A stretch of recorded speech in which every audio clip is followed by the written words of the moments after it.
Hi there, I'm Bryan Eckelmann, one of the pastors. I hope you're having a very good day. I've been trying to see this time as much for its opportunities as for its restrictions. I think some of you have been finding that in wonderful ways, time with family, etc. And I've been thinking about prayer. In Luke chapter 11, Jesus' disciples see Jesus coming down from a solitary place, and they say to him, "Lord, teach us to pray." Here's my thought. You and I can pray better in the days ahead. This can be an opportunity for us to do amazing things there. Let me describe that for you for a moment. I think the disciples knew how to pray. I think they'd been good Jewish folk, and like them, both then and now, the disciples were probably praying 3 times a day. They probably had 400 or so different prayers that were offered to them in Jewish prayer books. But there was something that they saw in Jesus that showed them that there was a whole different aspect of prayer that they'd never expected. And so they said, "Lord, teach us to pray." Let me offer 2 options for you on how to do that.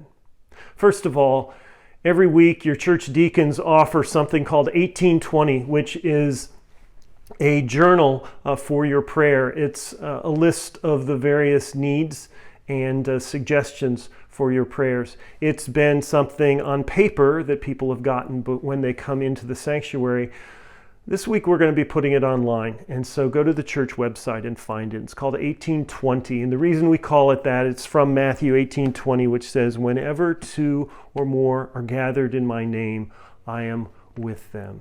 That's Jesus' promise. So I want to invite you to do that. I also want to share with you the best prayer idea that I have seen in quite a while, and it comes during this time of coronavirus and quarantined isolation. Beginning tonight, I'm going to do the same. I invite you to do it as well. The idea comes from my wife, Timberly.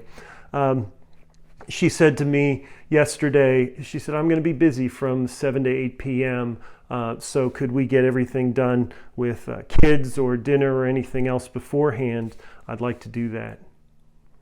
I didn't know exactly what she was going to do. Found out afterwards. And here's what she put on Instagram. She said it this way. She said, "Every night from 7 to 8 p.m., I will be placing a lit candle in a window facing the street. This is to symbolize my solidarity in prayer with those fighting the coronavirus, and my trust in the Lord who holds the world in his hands. Join me if you wish, and share this with your friends. We are not alone." I know, I outkicked my coverage when it comes to marriage. So here's what I want to invite you to do is to really take this opportunity to take a candle and light it.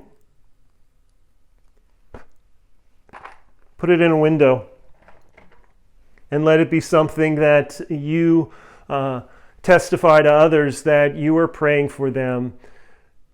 And there's an interesting thing that happened last night, actually, with this candle. Timberly placed it in a window right over there.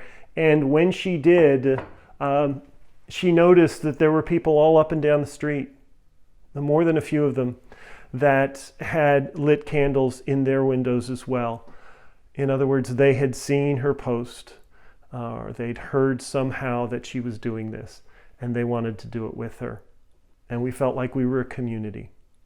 We also heard that there were people from previous places where we lived who followed Timberly on Instagram or social media in any number of ways, and they also did that. So we will be joining tonight with people in Massachusetts and in Texas and Oklahoma and Ohio. Invite you to do the same. You are the light of the world. It makes a difference. And so I'll give you more information later on, but just remember that when we pray, whenever 2 or 3 are gathered in his name, Jesus is there with us, and he can draw us together. God bless you.